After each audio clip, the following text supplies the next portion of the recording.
क्या फायदा होता है? भगवान शिव पर गेहूं अर्पित करने से क्या फल की प्राप्ति होती है?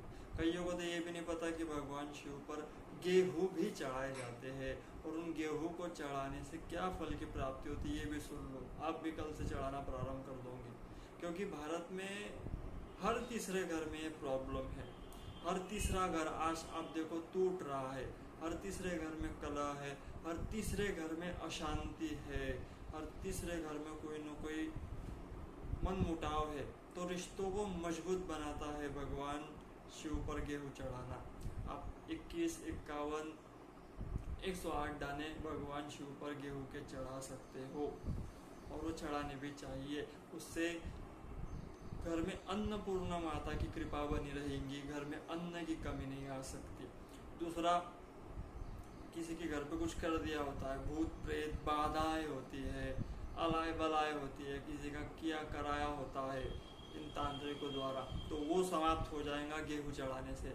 आप निश्चित विश्वास से नित्य भगवान शिव पर गेहूं चढ़ाओ, उससे ये अलाय बलाय भी समाप्त हो जाएंगी। और परिवार यदि टूट रहा है, जैसे हमारे माता पिता से किसी बच्चे की नहीं बनती, पति पत्नी से किसी की नहीं बनती, आप देखोगे कई जगह पर घर में भाई बहनों की नहीं जमती, कलह बना रहता है, पति पत्नी की बात तलाक तक चली जाती है, रिश्ता टूटने पर आ जाता है, तब आप गेहूं चढ़ाए। अवश्य ही नित्य प्रति माता बहनों से तो निवेदन, अपने परिवार को बचाना चाहती हो, अपने परिवार को एकजुट रखना चाहती हो, तो नित्य गेहूं भगवान शिव पर चढ़ाओ। गेहूं चढ़ाने का इतना महत्व है, रुद्र संगीता के सृष्टि खंड में वर्णित है कि आपके घर का जो मन मुटाव है वो समाप्त हो जाएगा, कलह समाप्त हो जाएगा। सास ससुर यदि बहू की आदर नहीं करते तो बहू गेहूं चढ़ाए भगवान शिव पर। कोई सास चाहती हो कि मेरे बच्चे मेरी सुने, मेरी बहू मेरी सुने, तो वो गेहूं चढ़ाए।